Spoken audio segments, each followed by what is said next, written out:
I'm Chris Chambers, Security and Emergency Manager at Tampa Electric and Chair of Tampa Bay Chamber Military Advisory Committee. Thank you all for joining us tonight for our second webinar in the Operation Partnership Transition Tampa Bay. Normally, this event is hosted as a one-day career intensive forum in person. However, to ensure the health and safety of all, we've adapted the content to be hosted over a series of webinars. Although we wish you could have had these interactions in person, we appreciate your commitment to investing in yourself during your transition and joining us this evening. We don't expect today's webinar to cover everything regarding your transition, but we want you to walk away with confidence in your decision to transition from military into the civilian business community. Our programming would not be possible without the support of our sponsor, USAA. Joining us this evening to provide remarks on behalf of them is Kay Swartz, Executive Director, Human Resources Regional Operations. Good evening, everyone, and welcome to our second webinar. And I'm talking to you live from the office. It's my first day back, so I'm excited to be back in the USA offices. Today's webinar is going to be crucial to your transition. And I transitioned from the Air Force in 2007, and I will say there's some things I was really missing because you don't know what you don't know. And I think Bob and Erin are going to hit some of these points really, really hard. So get your notebooks out, get your pens ready, or get your laptops out, get your iPads out, and be ready to take some notes because these two great speakers are going to help you with things that will really, really help you in your transition. So I'm excited that you get to hear them, and I'm really excited that USAA can bring it to you. The one thing that we do at USAA is we want to make sure that our members are well taken care of, and that's when you go through a period of transition and leaving the military service is one of the most difficult times because you're just changing your lifestyle and making a tremendous career pivot. And we want to be there for you. So that's the reason we're here. And thanks so much for joining tonight. And I hope you get a lot out of it. Thank you, Kay. We appreciate USAA's support of the Chamber's military programming. Before we get started with our first session, I want to encourage you to ask questions during our sessions this evening by clicking on the Q&A button on the bottom of your screen. We will do our best to answer these live throughout the program as time permits. Understanding the networking process and the importance of developing a professional network is key to building professional relationships. Our next speaker will show you how to build and leverage this professional network. Bob Feckner is a senior performance consultant and senior instructor with Dale Carnegie, Training Tampa Bay. He works successfully with businesses and individuals throughout the Bay Area to help them break through to high levels of performance in the areas of leadership, communications, presentations, human relations, controlling stress, customer service, sales and sales leadership, team building, and engagement. Bob was named Instructor of the Year for Tampa Bay in 2011 and 2017. Bob, thank you for joining us tonight. Yeah. And thanks, Chris, and thanks, Kay, as well, and thanks to USAA. I'm over 30-year member of USAA. My dad was in the service as well. So I'm going to go ahead and get started and share my screen. And now this is going to be, my portion is going to be a little bit different than maybe some of the webinars you've been on. It's going to be interactive, so I'm going to be asking you to type in the chat. I may actually call on some of you and have you come off mute and interact a little bit. But going to go ahead and share my PowerPoint with you right now, and we'll get started. And so if you'll give me just a second. All right, and so we're going to focus today on networking to build our personal brand. Now, before we get started, we want to thank each of you for your service. I didn't serve myself, but I have several family members who did serve, and I'd like to just real briefly kind of highlight those. My father was a lieutenant colonel in the Air Force. He retired at MacDill, not at MacDill, actually at Eglin Air Force Base up in the Panhandle of Florida, and so. So, you know, I was actually small, so I wasn't like the military brat that traveled all over the world, but I had a lot of respect for military. My mom actually was in the Air Force Nurses Corps. My dad and my mom actually met in the Air Force. My uncle was in the Navy, and he was an ensign. And then I said my brother-in-law, my sister's brother, was also in the Navy. He just retired about 5 years ago as lieutenant commander. Got one more person I'd really like to talk about, and that is my aunt, Annie Muriel Trousdale. And she was a lieutenant colonel in the Marine Corps, And one of the interesting things about her was she just recently died about 2 years ago. When we were going through her belongings, we found a book that was called The History of the Women Marines. And so we just decided to see if she'd be in there. And so sure enough, we looked in, she was in there, and it turned out that my aunt was the second female in the history of the Marine Corps to be the commander of a predominantly male unit.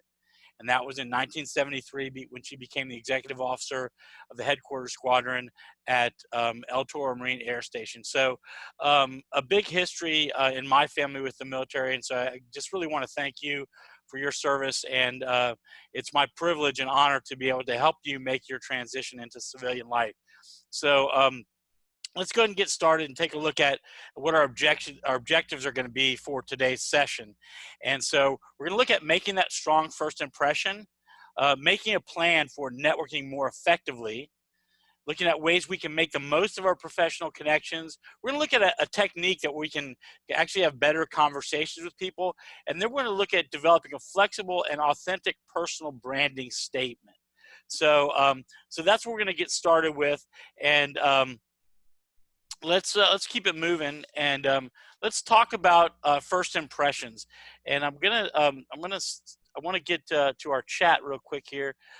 Katie, I'm going to need your help actually with the chat, because as I'm in this share mode, I'm not going to be able to read the chat. But as I mentioned, we're going to do some interactive things. So want to just talk about a couple of different things. And the first thing I want to talk about is the fact that Dale Carnegie said that you can make more friends in 2 months by becoming genuinely interested in other people than you can in 2 years trying to make them interested in you. So what does that really mean? It means that we've got to be reaching out to other people, particularly in a networking setting. We don't want to be telling all people how great we are. We're going to take a look at the end on how we can brand ourselves, but we want to make sure that we're making that positive first impression. And, you know, the first way that we've typically made that impression is through the handshake, right? But we're in a different time now. So, we don't really have the option of a handshake anymore. So if you would in the chat, and Katie, if you'll help me out here, just let me know what are some of the alternatives that we have in terms of a handshake as opposed to a handshake. So Katie, if you could just come off mute and just let me know when someone types in the chat so I can call on them. Someone said elbow rub. Okay, yep, the elbow bump.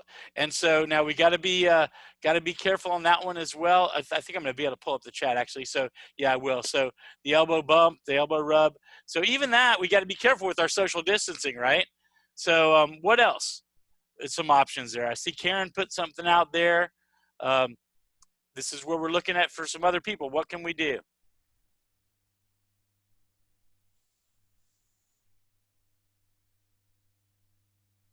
So, you know, a couple of things that we can do is just, you know, the praying hands type of thing, just a nice head nod. A couple of things that we've also found out that works very effectively is some human relations principles from Dale Carnegie. So we can start off by giving some honest and sincere appreciation, smiling. Now, what if we're wearing a mask and we're out there? Can people still see a smile with a mask? Of course they can. Use a person's name. Now, we may have not met them yet, but we want to be able to use their name whenever possible. So we'll be learning different people's names as we go. We want to be a good listener. And number 9 is a great one. Make the other person feel important and do it sincerely. So how can we make people feel important? And again, this is in the chat. I want to take a look at how can we make people feel important.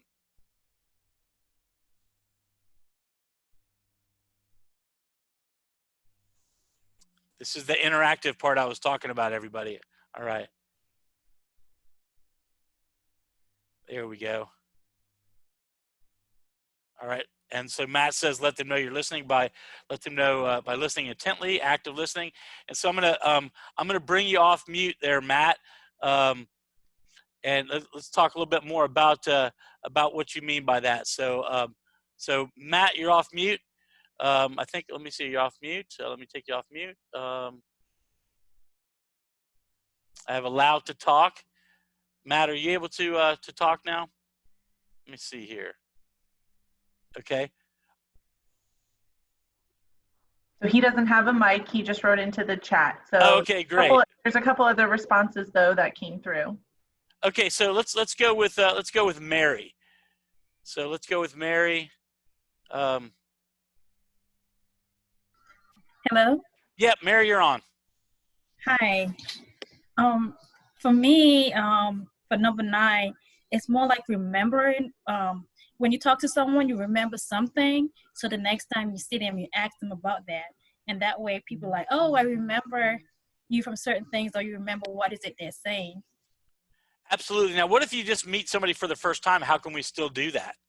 Make them feel important. Listen to what they're saying and ask them something about them, like something random. That's what I do. I ask like, like for me, I was like, okay, what would you like to see? Would you like the beach or to be a tree? And Sure. then they're asking something, oh, that is funny. Yeah, that's great. And that's exactly right. Now, we're in a moment, we're actually going to learn a technique that I'm going to teach you that's going to have a series of questions that we can ask people. So, but you're spot on there. And when you do that, Mary, how does that make the other person feel? Like it's for them, it's more like, okay, you really, want to know something about me. So you make it feel kind of special. And what does that do for you when you're trying to build relationships and make a stronger network? Well, for me, it's more like how should I put it? Remembering something what they said, and also they remember who I am because I talk about something different from what everybody else is saying. Exactly. And that's the goal, is to make it more memorable. As I mentioned at the beginning, and we're going to be working on throughout the process, is that, our goal isn't to talk about ourselves. Now, we obviously want to let them know about us somewhat, and we want them to be able to remember who we are, but by being, and I see where Craig put in, interested is interesting, and that's spot on. So when we can show that we're interested in the other person, they're more likely to become interested in us. So thanks so much, Mary. I really appreciate that. And we're going to go ahead and now take a look at our next slide. And so we're going to talk about planning for networking. Now, why don't we just show up? We can just show up, can't we? Just go to a networking event and just show up. So when we talk about planning for networking, and again, in the chat, what are some types of things we should be planning before we go into a networking session?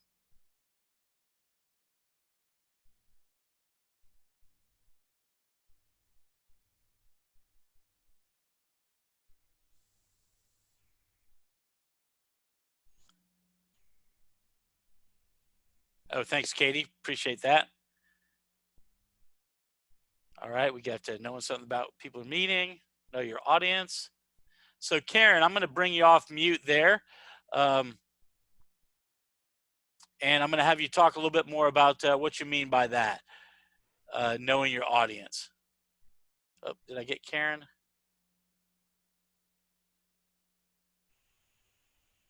I'm not seeing Karen. Did we lose Karen? Oh, we might have lost Karen. So.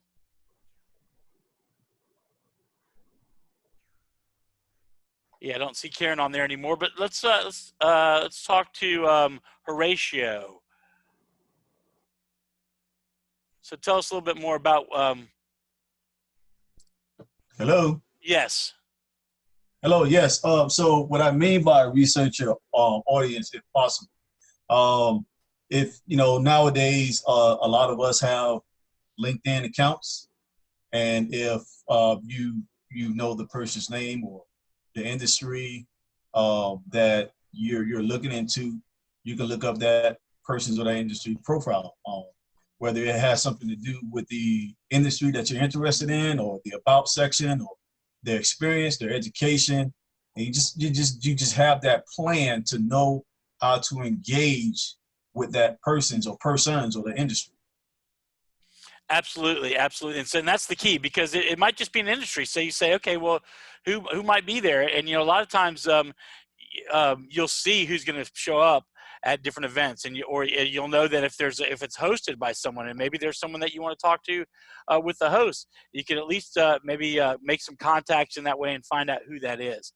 So those are all absolutely things that are going to be beneficial. So thanks, Horatio, and thanks, Karen. I see you're back on. So sorry wasn't able to call on you, but I'll get you again next time. So let's take a look at some of the things that we do need to plan when we're doing a networking event. So the first thing we need to do is we need to schedule a networking event as if it were a meeting with an important client.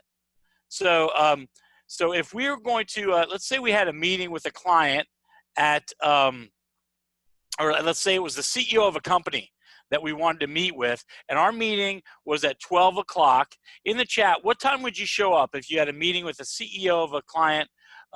What time would you show up?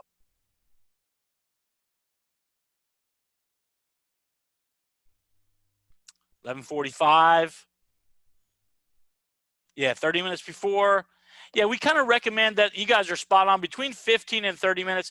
Now, what we typically recommend is if you don't know where you're going, then you give yourself that extra 30 minutes. If you know where the event is, you want to be there 15 minutes before. And then if you're same thing if you're, now this kind of goes into interviewing as well. If you're going to go to an interview, you want to be in the parking lot 30 minutes before. And I would even recommend, if you're not sure where you're going, that you map out the route the day before with similar type of traffic to give you an idea where you need to be when. And then one of my colleagues uses the term, and he does it in the context of sales calls, but it makes a lot of sense with interviewing as well. And that's in the door 10 before. So we want to be in the door, wherever that office is, wherever the reception is, whatever that is, at least 10 minutes in advance of that meeting. So when we're ready to go, we're there. So we want to set a goal or an outcome for the event. So maybe it's a specific person that we're looking for. That kind of ties back to what Horatio and Karen were talking about, is know who's going to be at the event. So is it a specific person we're looking for? Is it a certain amount of connections we're trying to make? Do your homework. We kind of talked a little bit about that already. Have plenty of cards available to give out. Here's another key thing too, is meet new people. Introduce yourself to as many people as possible. Chances are that you're probably going to see some people that you know. And why wouldn't we want to go and just hang out with the people that we know? Go ahead and in the chat, why wouldn't we want to just hang out with the people we already know?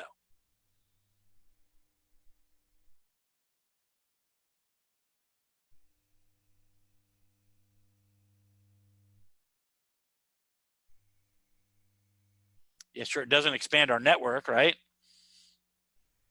We want to definitely expand our network. Yeah, you guys are on it. You guys are on it. And so, so what do we do if I mean, because we're not going to ignore the people we know, right? We're not going to ignore them. So what do we do when we do see somebody that we know at a networking event and they come up and they want to start, just chatting us up? What do we do then? In the chat, what do you suggest?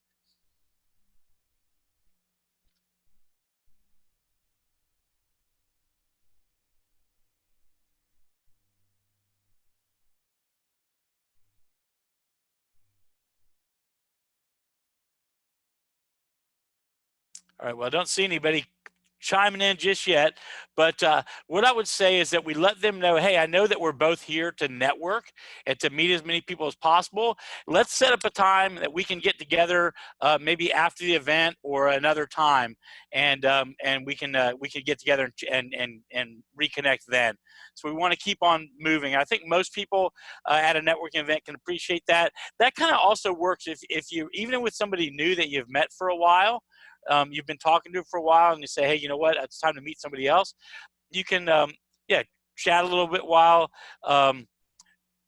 maybe know another person. That's a great idea, Horatio. See if there's anybody else they can introduce you to, or the same thing, you can introduce them.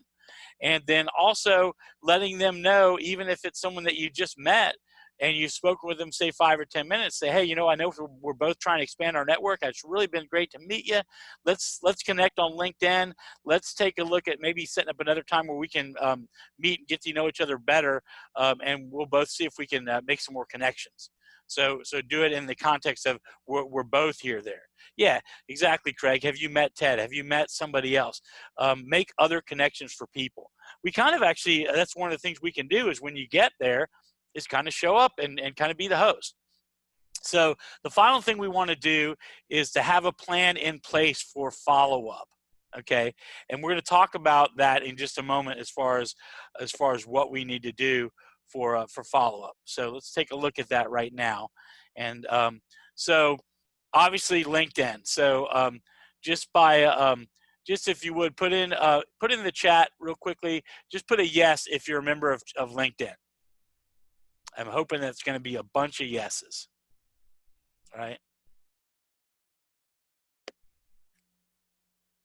Good deal. All right. So yeah, Katie, Katie's in there. Matt, Karen, Dominica. Yeah. So we definitely want to make sure that that we have that plan for follow up, and that LinkedIn is going to be the best way to do it. We can also send an email. All right. We want to schedule an appointment with people, particularly if someone, whether it's someone that we're looking to work for or not. Scheduling appointments is a great way to see if they may be able to help you, but also if you can help them.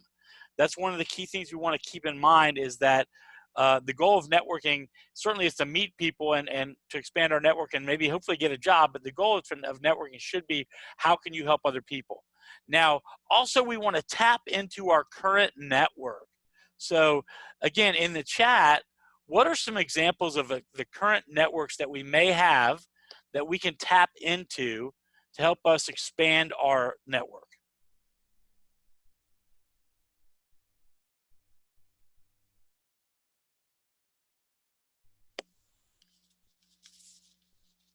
And I'll get started with one.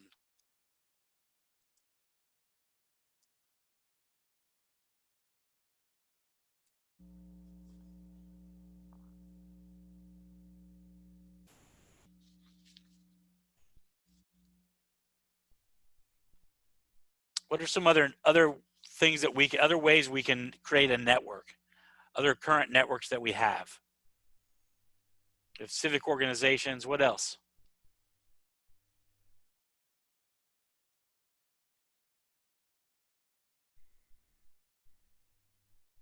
Sure, educational opportunities. Yeah, family members.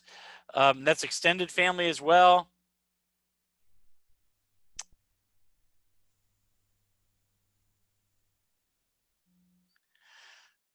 Friends, community, family. Yeah, several different things. Robert, I'm gonna bring you off. I'm gonna bring you off off mute, and let's kind of expand upon that a little bit. So Robert, you should be off mute now. So let's expand on that a little bit. Are you there, Robert? Not sure what happened. Can you hear me now? Yes, there we go. Okay. So with friends, in the military, our friend circle is very military centric normally. So, the big part is to get out away from that.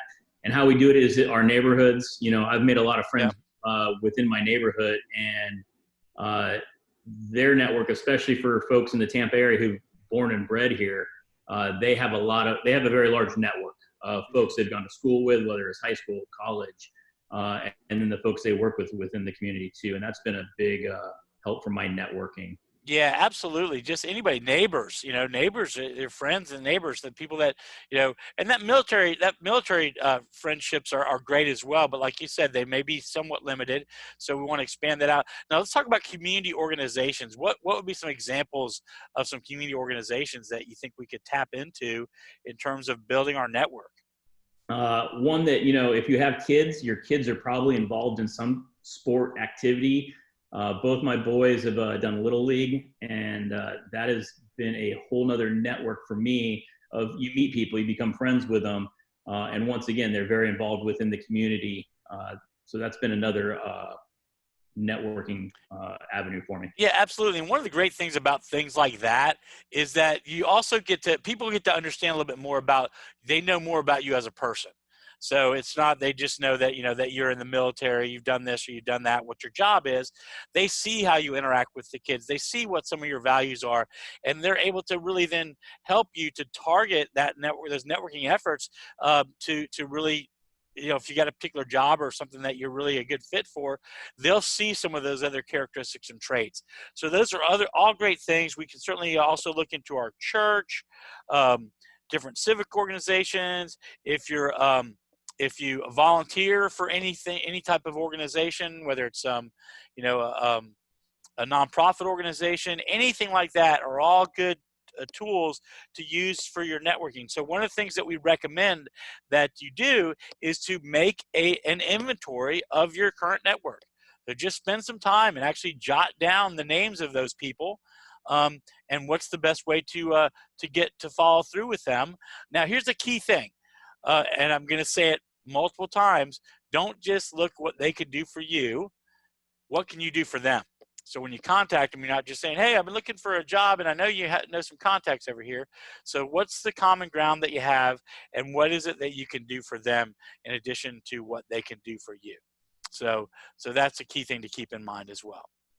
So let's talk now a little bit about the actual event itself. When you're going to event now, a lot of things are being done on Zoom now, but at some point going in the future, we will be back in person. But even when you're doing things on Zoom, here's the key thing: don't intend to sell anything. Now, that's including yourself. Now, this is a general rule. You know, once you've even become get hired by a company in the civilian world, you know, you don't want to necessarily go there to sell your company. When you talk to yourself, about other people, talk about what they're doing, look at their interests, that creates the opportunity for you then to let them know about what you do. So we don't want to sell anything. We want to set a goal or outcome for the event. Kind of talked about that already. Do your homework. Dress appropriately. So what would be appropriate dress for a networking event? So again, let's put that in the chat. What's appropriate dress for a networking event?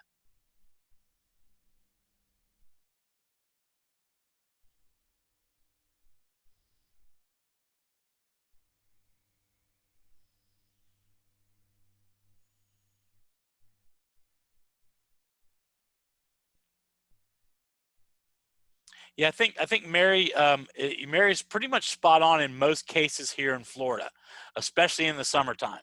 Now, a key thing to remember also is just what is the event. So most like chamber networking events and most you know, those type of networking events, business casual is just great. If you're going to a job fair, you probably want to dress a little bit nicer. You want to probably be maybe in a suit and tie or a smart business suit for women, whether it's slacks or a skirt. Now, you know, for example, I know I've been to a lot of different networking events through various different chambers, and most of them I'm going to be dressed like this: a nice, you know, button-down collar shirt. But I also went a couple years ago to the key commander and flag officers reception that the chamber put on for all the key officers or key commanders and flag officers in MacDill. So what do you think I wore there? I wore a suit and tie because I knew that it was going to be a lot of people, and again, most of them were in their dress uniforms.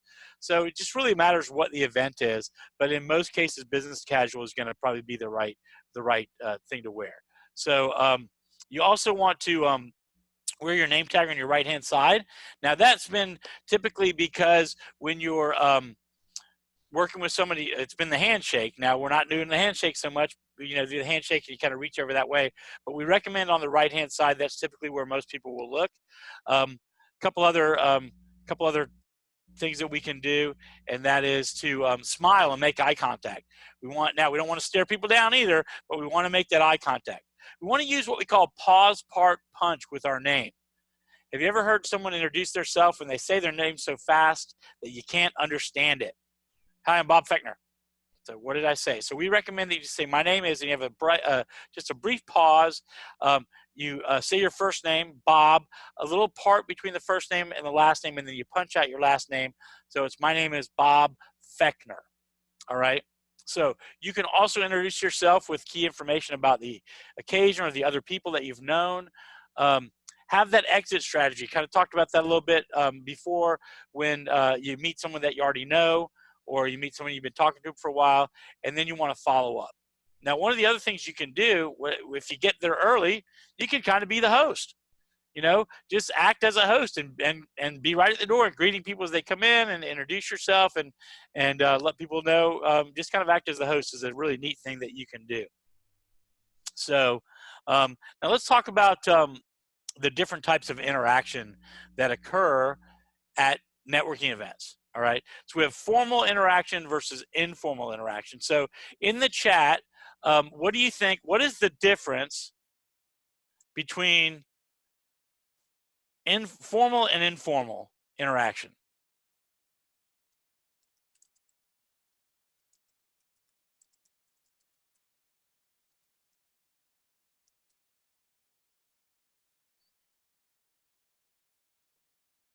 What do you think?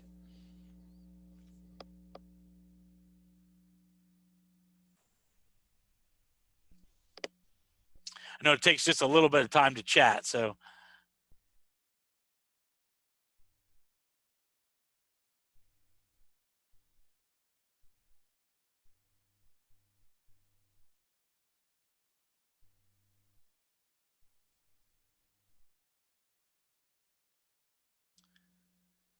All right, so Matt, I'm going to bring you off. I'm going to bring you off mute, Matt, and let's kind of talk a little bit about that, because I think you kind of discussed it a little bit. So let me try to get you off mute there. For some reason, it's not let me unmute you, Matt. So Matt's the one that doesn't have access Oh, to. that's right. No mic. Okay. All right. That's okay. Mic down. No problem. It's all good. I keep trying to call on you because you got having such good things. So, and Mary spoke already, but we'll get Mary again. So let's talk about Mary, what you got there. I think you're off mute now. It was just a thought.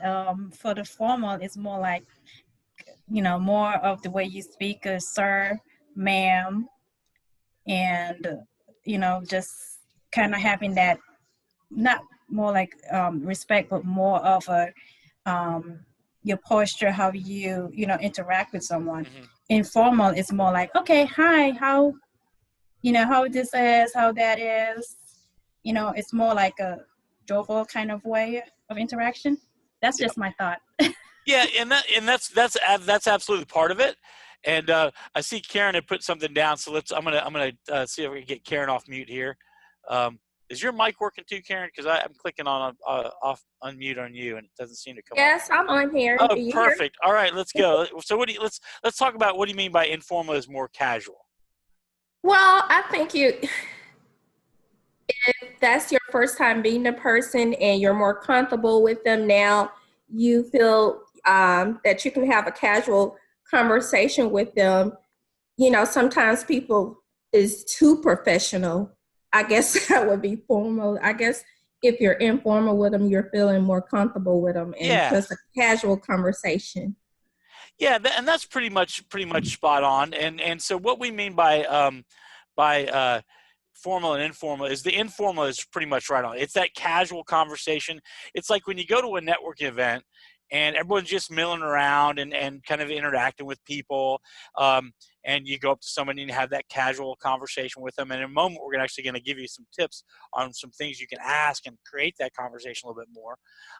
And then when we talk about formal, what we mean by formal is we mean more of the structured situation, to where it might be a situation where you're put into a small group and you're asked to give your elevator pitch, or we call it a personal branding statement, but it's more formal, to where, or it may be that there's a program. You know, I went to the military appreciation event that happened a few months ago at Busch Gardens, and so it started with the informal, where everybody is just milling around and interacting with a lot of different people, and then it got more formal.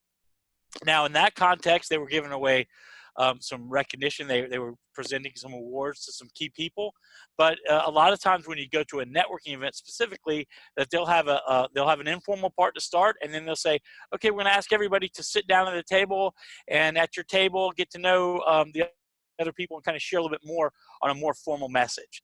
So, so what we're going to do now is we're going to actually teach you a process that will help you have some formal or informal interactions, have some more of those conversations, because conversations can kind of be a little bit choppy, and where do you go with them? And so we're going to use the tool, and then we're going to look at that formal, creating a branding statement for yourself.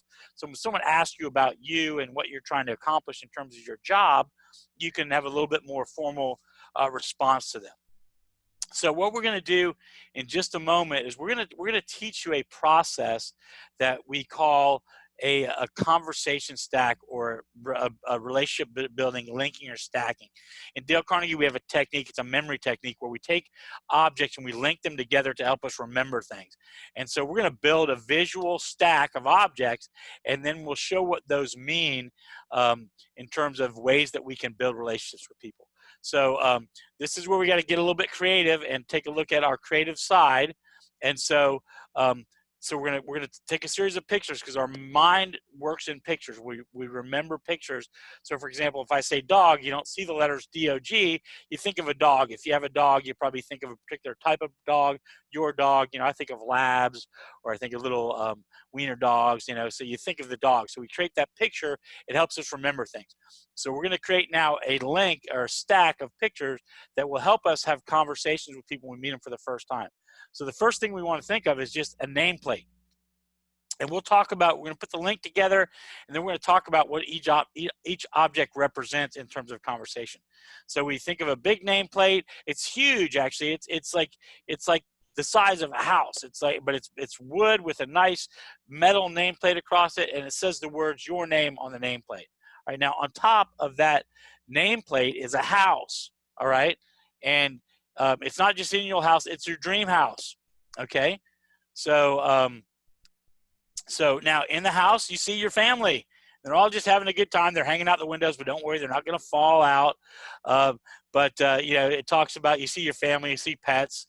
And so that's the second object, is the house, and then the family. And then on the chimney of that house is a work glove, okay? So it's not just any old glove. It's like a work glove like you get at Home Depot, all right? Now, and the picture is going to get even crazier in just a second here. So in that, now, I'm going to go back a second. For that, on the work glove, on the fingers, it has www, and there's a big H across the palm of it, okay? www, all right? Now, that work glove is holding a 747 jumbo jet, okay? And this jumbo jet's kind of weird because it's got tennis rackets for wings, okay? No wings, it's got tennis rackets for wings. And then also on the plane, on the tip of those tennis rackets, on the tip of the plane is a bunch of flashing light bulbs, okay? So let's take a look. We just created kind of a crazy picture of a bunch of objects. Let's take a look at what these objects represent. What they really represent are questions or tools that we can ask people when we meet them for the first time. So this is what we call our build relationships model. The first thing we want to do is show genuine interest. And so what each of those objects represent are things that we can ask people when we meet them for the first time. So the first thing we ask somebody, the first object is the nameplate. So we would ask somebody, what is your name, right? Now, how many people, and you can just put a yes in the chat, how many people you meet somebody for the first time, they tell you your name, you immediately forget their name? They're going to get a bunch of yeses in there. Yep.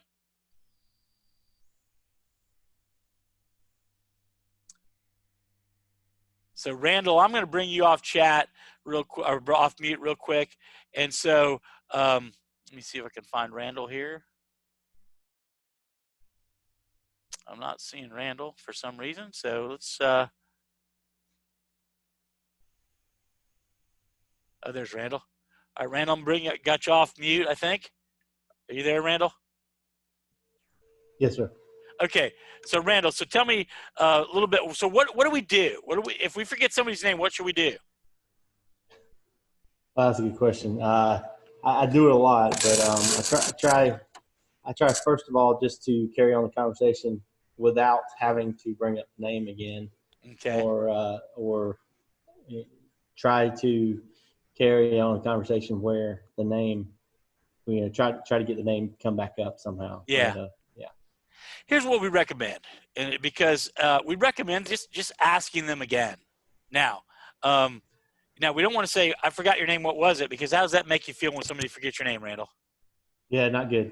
Yeah, so here's a key thing that we recommend, a human relations approach to that is, I've been working on getting better at remembering names, because I've been doing this for 20 years, and over the 20 years, I'd say about 95% of the people I ask that question to have difficulty remembering names. So when you say, I'm working on getting better at remembering names, can you help me out and remind me what your name is again? They're probably going to say, oh, man, yeah, thanks. Yeah, no problem. I get it. What was your name again? Because they probably forgot your name too. Right. So now here's the tip. You can only do that like once or twice for the same person. so you can't just, because then they know you're not really trying. But that's what we do. And try to use their name. Also, it's a good idea to write their name down if you have the opportunity. If you have cards, exchange cards, then you can look at it and actually see their name in print. And that helps you to remember them. Thanks, Randall. I appreciate that. So then the next thing is we talk about is where are they from? The house represents where they live. Now, chances are they're not going to be from Tampa or Tampa Bay area. I know there's a few of us. I'm actually from Florida, but most people, and especially, a lot of you guys are from all over. So you can ask somebody where they live. They may say, I live in Tampa. You can say what part of town. Don't be the creepy guy and say, what's your address? But you can also say, where are you from? The goal here is to find some common ground. Okay. So just ask where they're from. And then the next one is the family. Now, one thing that we recommend avoiding here is asking if you're married or if you have kids. You might ask if you're married, and you might not get an answer that you want. So they may say, well, the bum won't ask me, or third time's a charm. So you might not get the answer that you're looking for. So and same thing with kids. You say, well, we've been trying to have kids, or we had a tragedy. So we just recommend, tell me about your family. Because what that does is allows the other person to define what family means to them. So that's what we recommend there. So the next one that we look at is 6 degrees shared experiences. I see that, Craig. And because the goal is to find common ground. So the next object is is the work glove. So that reminds us to ask them, what do they do for a living? All right, where do they work? What have they done? Okay. Then the plane represents travel. So you can ask, have you traveled to any interesting places? Now, if you're talking to somebody from the military, now that they've traveled to some interesting places, and probably maybe some not so interesting places, but they've done a lot of travel. But you may also want to ask, do you like to travel? Have you been to interesting places? Where do you like to go? Do you have any particular vacation spots that you really enjoy? Do you like to go on cruises? Do you like to go RVing? Whatever the case may be.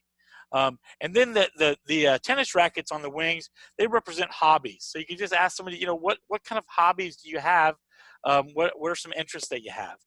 And then finally, the light bulbs just represent ideas. And you can ask pretty much ideas about most of anything. Now, you've probably heard before, we recommend at a networking event that we probably avoid politics and religion. At least the first time we meet somebody, and in a business setting, that probably aren't appropriate topics. Now, you get to know somebody a little bit better, maybe you can breach those subjects. But typically, you can just talk about, the event is always a good. What do you think about the event so far? What do you think about, sports coming back online? Or what do you think about, you could definitely talk about some current events, but you probably want to avoid the religion and politics in this context. So a couple other tips here in terms of using this process. We want to focus on the other person. That means we need to stop what we're doing. We need to listen and focus and look at them and focus on the other person. And then the final thing we want to look at is that who, what, when, where, why, where, and why, and how. Those are the things on the gloves. They just happen to fit there. But those are what we call clarifying questions. And we recommend that you ask those throughout the process just to delve a little bit deeper. Now, unfortunately, we don't have the capacity to have you guys practice this. When we did this in person, we actually had you practice. But I do recommend that you let's go real quickly in the chat, and let's talk about where can you use this process? Certainly you can use it networking, but where else can you use this process to get to know people better?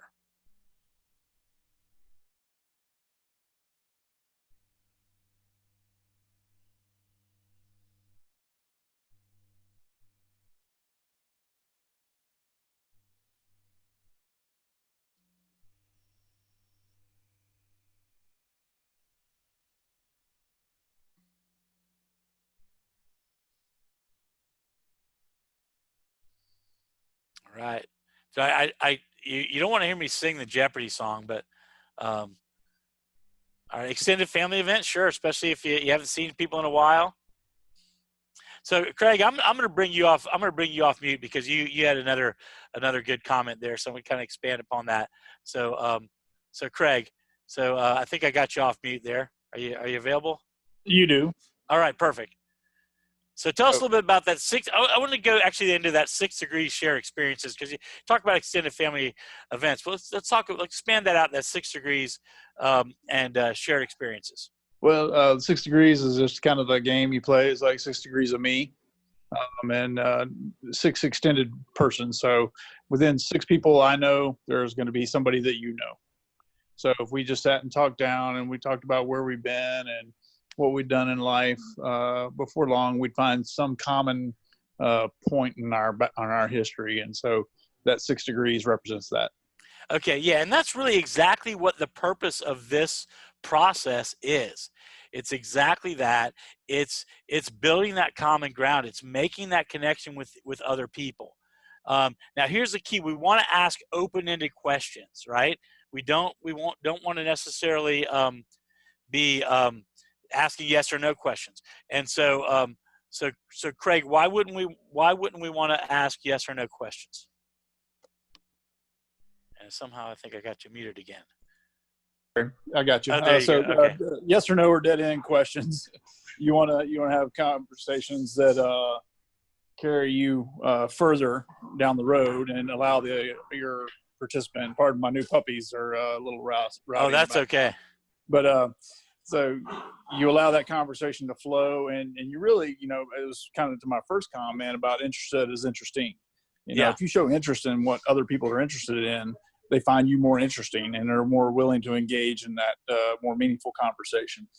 Absolutely, absolutely. And that's really the bottom line, is that we're trying to, at this point especially, we're just trying to make connections. And the best way to do that is to find some common ground. And what will happen is when you ask these types of questions and show genuine interest, chances are really high you're going to find some sort of common ground, and you start talking about that. And once you start talking about that, well, then that will open up the doors to more serious conversations. Because when you develop that rapport with somebody, this is what it's all about: is developing that friendship, that rapport. Because once you've had that rapport, then you can build on that. Now, here's a couple other tips. It doesn't necessarily have to be in order. We do kind of recommend that you start with a name, where you're from, where you work, but you don't have to go in a particular order. And so obviously the goal is to find that commonality, find that connection. So that's really what we're looking at here. So I encourage you, you guys have an assignment now. You probably didn't realize you're going to have assignments, but your assignment is, in the next week, is to use this process to get to know somebody a little bit better. Now I'm going to challenge you. So get to do it with one person that you already know and one person that you don't know. Okay. Now it's interesting because, and I've said this often, it's like we work with people now. I know in the military, you guys have shorter stints that you're working with people, and it's not as long, but I've done this with people that have worked together for, I worked at companies for 5-10 years, and say, you've worked next to somebody, but how much do you really know about them? Do you really know some of these things? And it's about building a common bond. And it's not necessarily that you're going to be friends with everybody, but you do need to be friendly with everybody, and you need to open up those relationships. And that's really what this is all about. So, so we're going to switch gears now a little bit, and we're going to go into more of the formal interactions. All right. And formal introductions, and Oh yeah, see Craig. Yeah, what do you like to do in your spare time is a great one. That's those hobbies. So so we're going to take a look now at the more formal thing, and that's the formal interactions, the formal introductions. Okay, we're going to create what's called a personal branding statement, and that's it's also known as an elevator pitch. We kind of, in the context of networking, you know, elevator pitch, sure, if you're there on behalf of a company, but for most of you, I think in the context of what you're doing now for your networking, is you're looking at kind of branding yourself as your product. And so we want to look at what are some ways we can go about doing that. So we can not just say, well, you know, I worked in the military and I was a staff sergeant and I was responsible for logistics. So we want to make it a little bit more meaningful, because a typical introduction goes, you know, my name's Bob Feckner and I work blah blah blah with Dale Carnegie and I do this blah blah blah, and we lose people. So we want to kind of build up the introduction. Is we want to kind of capture the attention of other people. So let's talk a little bit about a personal branding statement, what that really means. Okay, so in a personal branding statement, we want to talk about some qualities or characteristics that we have that cause us to stand out from other people in our field. Maybe if you have some clients now, client in the context of what you're doing now, your clients are your constituency that you work with in whatever your role is in the military. Just because you don't quote have a client, you do have other people that you work with, other people that you provide service to, and so that's really what we mean. And then what do you do that brings distinctive, measurable value to other organizations or other people? So, for example, you know, one of the things I would say is that, you know, my name is Bob Feckner, and I help individuals and organizations improve their performance and take command of their job in key skill areas like leadership, communications, human relations, presentation, sales leadership. And I do that through consulting, coaching, and supporting my clients in their personal growth. Okay. Now, how's that compared to I'm with Dale Carnegie. I'm a senior training consultant, senior performance consultant, senior trainer with Dale Carnegie. So it's much more conversational. It actually helps us to build out that personal brand. So I'll give you another example, and then what we're going to do, we've got about 8 more minutes left, and so I want to actually pull a couple people off mute. And we're actually going to have you, we're going to actually practice a personal branding statement, but I'll give you another example. So this would be, instead of telling somebody I'm looking for a good job in IT in Chicago, say, you know what, I'm a creative individual who loves qualitative problem solving. I excelled in a number of technical assignments in the Navy, and now I'm seek to break into the cybersecurity field in the Chicago area. So clear, concise, lets people know what's going on. So in the chat, let's get one person. We'll see if we have time for 2. Who would like to try a personal branding statement? I'll coach you along the way to help you to make a stronger personal branding statement. Come on, let's get some volunteers.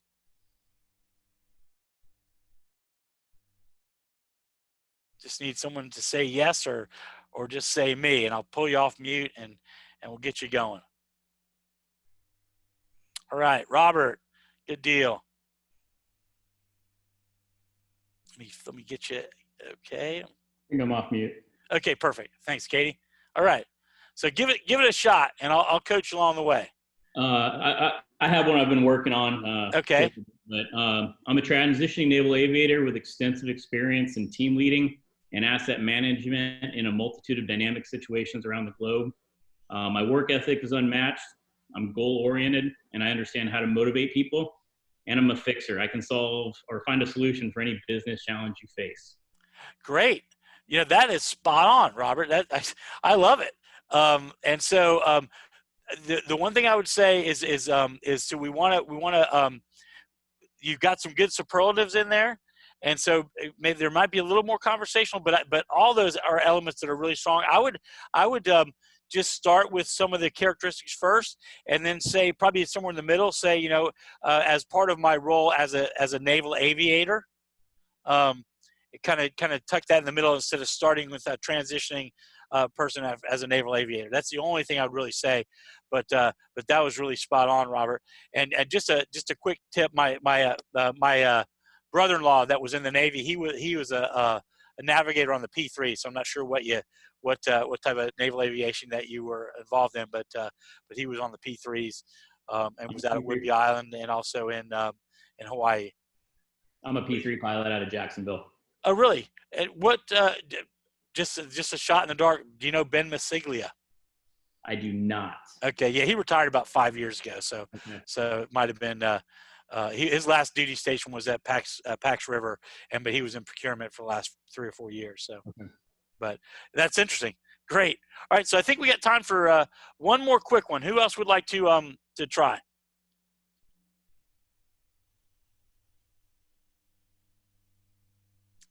We're all here together supporting you, so let's get another volunteer.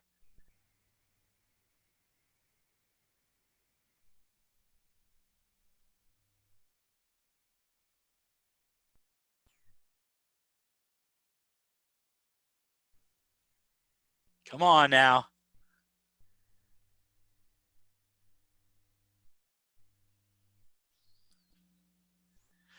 All right. Well, that's okay. So anyway, so I wanted again just thanks everybody for the opportunity to be working with you today. Hope you found some useful information. We do have a couple of minutes for questions now. Does anyone have a question, or who has the first question regarding anything that we covered today? And you can put it either in the Q&A and or the chat.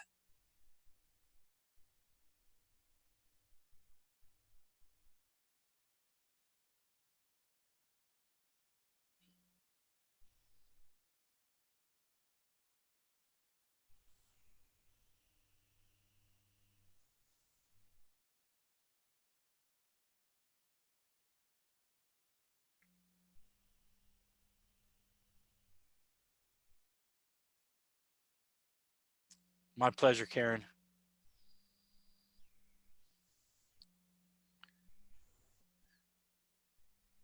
Okay, well, it doesn't look like we have. Okay, what are some places to find out about networking events in the Tampa area? Now, the first one I'm going to promote big, and I know Katie would give me a hard time if I didn't, and that is the Tampa Chamber. You want to be involved in the Tampa Chamber. But I would say pretty much any Chamber of Commerce is always a good spot that you can go to. I would also say industry associations are great. So if you're involved in logistics or project management, or if you're in human resources, or even aviation, look for those industry associations. Those are other great. Those are great opportunities for networking as well. I see Craig had a quick question as well on the number one mistake. I would say the biggest mistake probably is not is being in it for yourself. The goal of networking really should be to what can you do for other people. And when you take that servant attitude of how can I help somebody else, then you're going to be on the front of someone's mind when they're looking to when you're looking to get help yourself. So yeah, Katie's got some great networking opportunities. So just in closing, I would like to just highlight real quickly that Dale Carnegie offers a lot of personal professional development programs in the Tampa Bay area on leadership and communications and presentations and sales skills. And our programs are available through the GI Bill. So if you have any interest for any of those programs, I've got my contact information there. Please contact me. Also, let's link in. So if you've got my name, so please connect with me on LinkedIn. I want to address Matt real quick. So it can be intimidating for the introvert, and so that's why the questions are so helpful. Is to kind of keep those in your back pocket, so it gives you kind of a framework to follow. So it gives an opportunity to ask some specific questions. And then here's the key thing along with that, Matt. When you're just like the opening quote said, you can become make more friends in 2 months by becoming genuinely interested in other people than you can trying to make them interested in you. So become interested in them. That's how they create interest in you. So ask those questions, get to know them a little bit better, and then you can also provide them with some opportunities for service. So I'll close with this. I got 1 more minute, so I'll close with this, and that is that networking is not about yourself. It's about connecting people, connecting people with other people, people with ideas, and people with opportunities. So it takes effort, it takes sincerity, and it takes time. So I want to thank everybody for your participation today. And I hope that you found it to be beneficial for you. I hope for the opportunity to work with you at some point in the future, and look forward to connecting with you all on LinkedIn. So thank you so much, and thanks to the Tampa Chamber, thanks to TICO, and thanks to USAA. Really appreciate all of you, and I, again, one more final big thank you to all of our service members, and all the commitment that you've done for our country. So thanks a lot, everybody.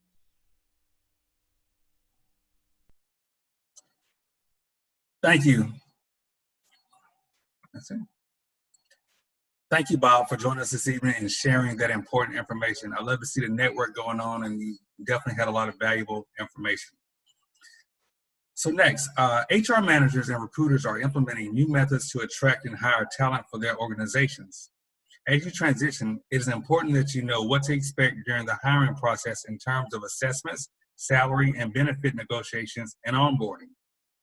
Our next speaker is a career and workplace expert with subject matter experience in recruiting, talent development, and career consulting.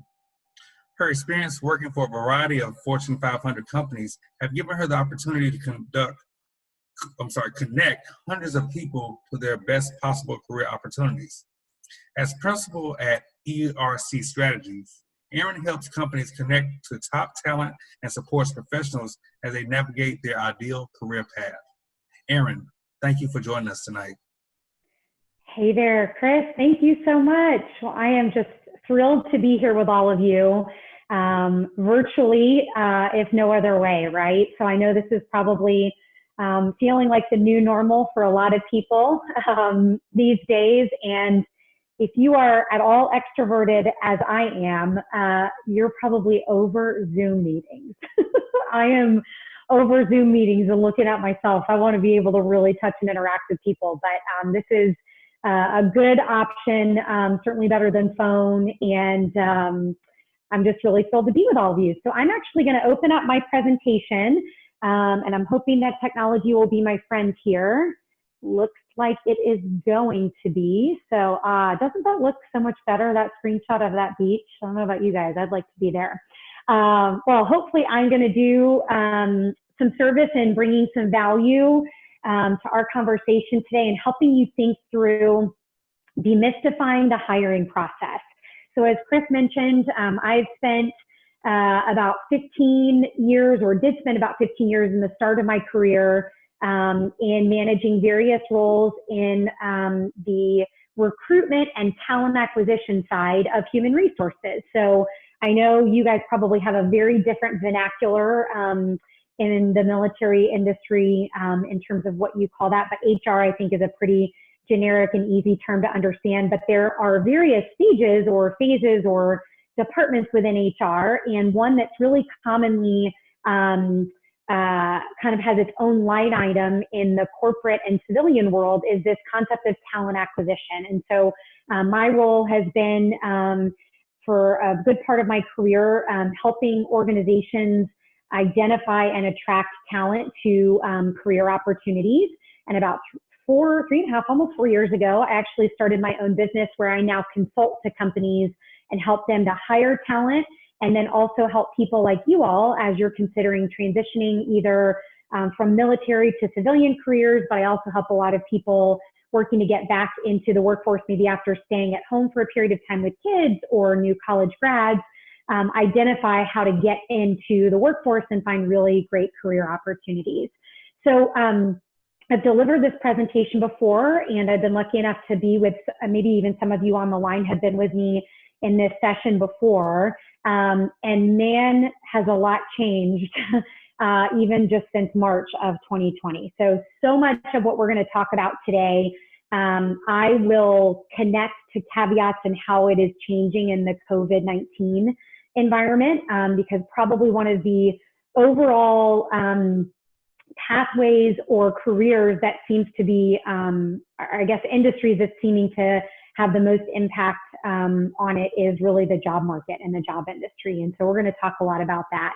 I'm also going to just tell you at the front end here, I am an eternal optimist, and while there is a lot that has changed, and certainly there's a lot that's making job searching right now at this very moment a bit more complex and challenging, it is not impossible to find career opportunities. And I think in a lot of respects, all of you on the call today are in a really good position because you have at least a little bit of time before transition. If there's anyone on the call who has no time before transition, we're going to address that too, because there's a lot of these strategies and tactics that you can implement now that'll really serve you well. So we'll have a little bit of a COVID flavor to all of this as we're going through. And my hope is that I'll be able to talk to you or at you, as much as I hate to do that without a whole lot of interaction, for about 35 minutes or so. And then I'd love to leave a little bit of time for questions at the end. And Katie, you just yell at me or give me some kind of a heads up if there is anyone that has a burning question, because I don't think I can see it on my screen as I'm sharing right now. So just really to start out first, you know, again, echoing your last engagement on this presentation, just thank you all so much for your service and the way that you have served our country and the way that you've protected our freedoms and our rights. I think with so much that's going on in the world today, that's even that much more important in what we're seeing, and the role that you play and the value that you bring to our country. So just thank you for your service. And also I just want to mention really quickly, I hope that it is not lost on any of you the immense value that you bring to the organizations that you will eventually go and work for in the civilian world. I cannot tell you how many companies I have worked for as I've hired talent, and companies that are clients of mine now who frequently bring up the idea of military professionals being a value add to their organizations, not just culturally, but believe it or not, whether you realize this, skill set wise, the transferable skills that you bring, so much of what employers look for when push comes to shove, you guys, actually does not have a ton to do with your technical skill set. Now, what I mean by that is what technical experience you bring to the table. And I don't mean technology, but actual relatable experience to the job. Certainly there's an element of this that's important in every job that's out there. But a lot of times employers are looking for someone who fits the team dynamic well, has great characteristics and skill sets that set them apart in terms of being a great person to work with and for and alongside. And so many of the soft skills that you bring to the table are a huge value add to organizations that you're going to interview with.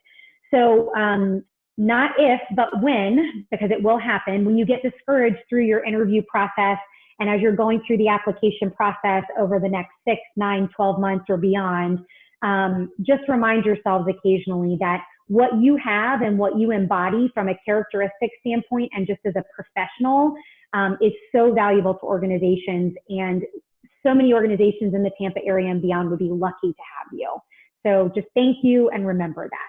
Like I said, eternal optimist. So when you hear the phrase job search, normally if we're in a group setting in person, I would actually ask for some reactions, but that's a little difficult over webinar. So usually what I ask is, when you hear the phrase job search, what's the first feeling or emotion that comes to mind? And as I'm sure you can probably guess, maybe some of you are sitting on the other side of the desk right now watching this video, and maybe your stomach's churning a little bit. Maybe you start kind of getting a little clammy in your hands. Maybe there's a little bit of sweat on your brow. It is a really intimidating process in the job search for any professional, but I think particularly for those of us in transitioning from military into the civilian world, especially if we've had our entire career in one very different industry. So I'm jokingly going to share a couple of pictures here, right? Like either it's like a, what, huh, job search, what does that mean? Or maybe it's just the total overwhelm of the phone calls and the emails and the applications and the, you know, generating resumes and just feeling like total burnout. But I think probably when we boil it down to what I see most clients that I work with and most professionals looking to transition in career military or civilian professional services, is where do I start, right? Where do I start with my search? How do I know if should I just start applying right away? Do I need to make sure my resume is lined up? Do I network before I do the other stuff? What order does it need to go in? And it just feels a little bit like a brain explosion, right? So I'm hopefully going to provide some opportunities for you today to see how a really good back behind the scenes process can work to get you really well prepared and feel very confident, so that by the time you actually go out and launch your search, you feel like you've got some direction, some purpose, you know which direction in your career you're headed, and you have the resources and the documents behind you ready to go so that you feel confident in that. All in 30 minutes or less, right? So there are 4 steps to the job search strategy that I coach clients on, and really that I think the hiring world has a kind of a similar alignment of stages, but they just look a little bit different, right? So going left to right, and there is some order to this. Some of these things can be done simultaneously, and some the order sort of matters, and we're going to dig into some of that. The first concept is discover. This is the part of the job search process that I think a lot of people forget to do. Oftentimes people actually even start with launch last. They go right into, well, I got to find the job description and I got to just go submit my resume, the best resume I've got right now, and just go find jobs I think I'm qualified for and I think I'd be a good fit for, but I don't really know. And I'm just going to go blanket apply everywhere. And my advice and counsel to you is that you really have to begin with the end in mind and be very strategic about how you take these pieces of the process through. So the first step of this process is what I like to call discover. And this is really the concept of beginning with the end in mind. What is it that you're good at? What do you enjoy doing? Where do you think you've developed skills that could be a value add to a company? What type of a company do you want to work for, right? And so oftentimes I'll refer to this, and you'll probably hear other career experts talk a lot about this concept of the soul search stage. And that's really what this is. It sometimes is a little uncomfortable. I like to say there's some sweat equity involved in this because you have to really think and mull over things, but it's really worth doing well and right. And there are some tools that you can use that we'll talk about that help you to get more clarity and gain more clarity, so that once you've identified some different pathways that are the best fit for you in your search, you are much more strategic in your application process. And so one of the biggest pieces of feedback I get from clients who I work with who feel like they're spinning their wheels in their job search, maybe they've been at it for a few months and they're not getting anywhere, is that they've just gone straight to the application phase and they think that just applying in volume is going to solve the problem. And there are some people who went out in that strategy. But if you're more targeted and tailored in your approach and really focusing on the things that you do well and enjoy, not only are you going to be happier in the ultimate job that you get, but your search will be more fruitful and it will feel more purposeful. So we're going to talk about the discovery phase. Once you've done that, the ability to align your resume, your cover letter, you've got so much more clarity in what you want to do from a career perspective and where your skills, interests, and strengths kind of all cross-sect or intersect, that you then have a lot more of a clear picture of what your resume, your cover letter, your LinkedIn profile all need to look like to make sure that it's aligned to the type of job you're seeking based on your discovery phase. The develop stage comes after you've kind of created your documents and you're ready to get out there. But before you do, creating a clear strategy. Where are you going to apply? What resources are you going to use? Not all job search resources and tools are created equal. I love what you just heard previously around networking and the impact of networking on the job search. I could give an hour-and-a-half long talk just on networking in the job search. So important. And you have such a fantastic resource and network in the military community in the particular branch that you belong to. And this kind of like brothers and sisters for life alumni group that is going to be there for you at the drop of a dime, the way that many other groups might not. So we're going to talk about developing your strategy from a networking perspective, and then we are going to talk about how to launch and what the process looks like when you go through the interview. So just keeping an eye on time here. So there are 4 steps in what I call a pre-interview process. Career discovery, which is identifying who you are, what you do, how you do it well. Then doing some market research, right? So the job market is its own category and there is research to be had. Think about this almost like if you were going to market with a new product, right? Like you just developed a brand new brand of laundry detergent, and it's way better than Tide, way better than Gain, way better than any of the ones that we might all use. And so you've got to get the word out, but you've got to do market research on who's going to buy the product.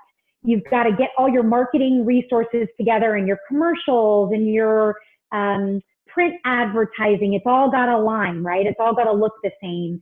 And then you've got to figure out how you're going to market to people, right? And that's really kind of the same thing that we're doing here. You're kind of like a commodity a little bit, right? You're the shiny new laundry detergent that everybody's going to want to use once they know about it, but we've got to be really strategic in how we align the process before you go to market. And so we're going to talk about all 4 of these. So career discovery, there's a lot of questions to ask yourself. And so I'm going to bring up some of those now, and then I'm going to talk about some resources that exist for you to use as well. What am I best at, right? Things that you can think about. What have I always been told comes to me easily, right? What has someone always said to me, man, you're so good at that, or you just get that easily, or how do you know how to do that so well? And it could be everything from how to operate on a human being in a surgery, experience, to how to change certain gears or shifts on a plane. It could be how you negotiate with people. It could be how you seem to always know what to say when you're presenting. Could be anything, soft skills, hard skills, everything in between. What are things that people have told you over the course of your career and your lifetime? You're just really good at that. And you get good feedback on it every time. In addition to this, another thing to consider is, what do I enjoy doing most, right? Over the course of my career, what tasks or responsibilities did I have that just light me up? Like, what do I just get so much energy around? What could I do for 4, 5, 6 days at a time and never feel drained? Additionally, another good question to ask here is, what are the tasks that just totally drain me? What are the things that have been a part of my job for years that I wish that I did never have to do again? Now, I think we all know well enough to know that there's no job where every single task or responsibility that we have is perfect, right? There are always going to be things that we like doing more than others. But by and large, what can you pull from your memory and experience in tasks that you enjoy? And I think that the combination of those two, before we keep moving forward, is important to identify. Sometimes we can be really good at things, but really not like to do them. Sometimes we can really like to do things and really not be great at them. So make sure that when you're asking yourselves these introspective questions, that you're also remembering to be real with yourself. What are the things that you're good at but don't like? And what are the things that you really like but that maybe just don't come naturally to you and you haven't gotten good feedback on in the course of your career? What skills do I possess? So this is a little bit more kind of that hard, concrete data, right? Like, what licenses or credentials do you have? What certifications have you developed over the course of your career? What tasks or responsibilities have you managed for years and years and years, and you could just do it in your sleep, right? Is it data management in an Excel spreadsheet? Is it leading infantrymen and women? Is it, again, it could be what we call soft skills or hard skills. It could be both.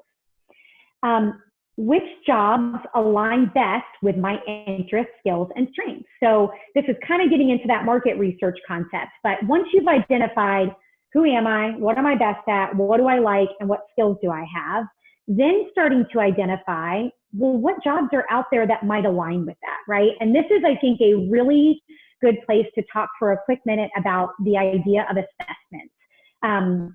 This is a very common concept and resource used in the hiring process and in the career discovery process. Some of you, maybe all of you at some point have taken some version of a skill-related assessment where it spit out, after you answering a few questions or maybe an hour's worth of questions, it spits out data to say, I am this type of career pathway, or I'm introverted versus extroverted, or I do really well with details but not so good with the bigger picture, or vice versa. And so this is a really good place in the top line and even in this bottom left-hand quadrant to think about what skills, interests, and strengths align with the careers that best fit you. There are a plethora out there. I am happy to provide resources.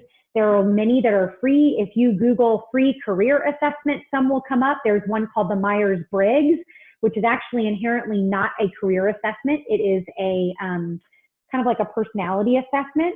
For those of you that are married, you may have at some point gone through a premarital process if you were married in a place of worship where they use an assessment like that, but there's a lot that ties to careers. So check them out. There are some that you pay for. I think some are better than others. If anybody's ever curious to know which ones I'd recommend, happy to answer a follow-up email after today's conversation. But leverage the assessments, because I think a lot of times we do tend to get stuck in these top pieces, right? And that's because we kind of know inherently what we're good at and where we fit best, but articulating it is difficult, and how to identify how, especially how that connects to the civilian career life. And so those assessments can really help there.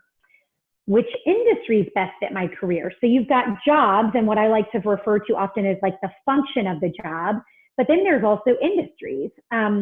Interesting concept here, and follow me for a second, but just because you might have a financial background doesn't mean you couldn't go work in the healthcare industry. I think a lot of times people think, well, my experience is all data processing and management, so I need to go work for a data processing company or in the data processing industry.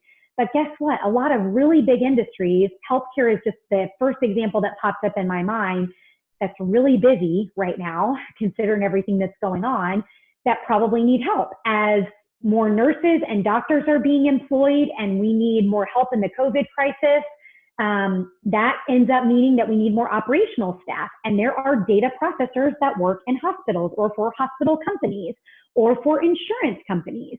So my point is, don't think or limit yourself or narrow yourself so much by thinking that just because your functional area of the job that you managed is in one area, that you have to pursue it in that same industry. My career path has always followed the human resources, talent acquisition, and training and development pathway, but I have actually worked almost my entire career in and with financial services professionals. I would never be the right person to hire as a financial services professional. My husband is one, couldn't be farther from the person. You don't want me managing any numbers, data, or money for you. But I happen to be really good in the aspect of talent acquisition. And guess what? That industry needs to hire people. And so that was a career pathway for me. So just something to consider there. And then finally, and this I put last, but I think is still so important, which type of company culture would best align with your values? Oftentimes when people think of the job search, they think about, okay, the skill, the pay, and, can I do the job? Do I like the company? And, do my skills fit the job? Culture and values are so important. And I think that this is a good time for you to look in the mirror and identify, what really matters to me? Do I need to work for a company and in an industry that is all about giving back? And if you know about yourself that you're not as concerned in your career about the bottom line and how the company makes money, but you want to see directly how the work that you do provides value to the community, then you probably want to pursue a company who really their work is to be a good steward to the community. So maybe you're looking to work in nonprofit or civic service or engagement. Alternatively, if you really get motivated by the opportunity to earn a great income and you love the idea of, you know, earning potential and money and sales, then you might want to work in a totally different environment. None of these are right or wrong, guys and ladies and gentlemen, I should say. None of these are right or wrong, right? This is just what you value and aligning it with what the company values.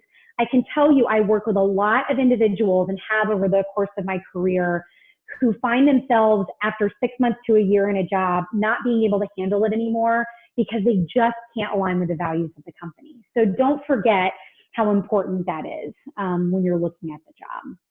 All right, so you've done your discovery. You have a much better picture of what skills you bring to the table. You've aligned that to what job opportunities or industries exist where that could be a fit.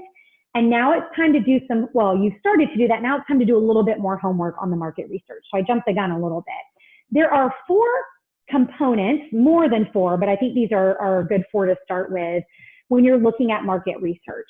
You want to know a little bit about, once you've identified what you could be good at, then you want to go and do some research. And this is where I think it's time to start looking at job boards and postings and company websites that have job descriptions on them. Figuring out what the job function looks like once you know who you are and what skills you bring to the table. Let's say, for instance, your assessments that you took came back, and through some self-discovery and soul searching, you identified that you are really good at working with people. You are really good at being on the phone. You're really good at de-escalating situations, and you like to feel like you serve, right? So everything that I might be describing could be a really good fit for a customer service or client service executive, right? Someone who might be able to de-escalate an angry client over the phone, someone who works to provide solutions. That could be an example of the job function. So then you might go and take that search criteria as client or customer service and pop it in Indeed.com, let's say, or Glassdoor.com or LinkedIn, right? If you're just looking at a job board.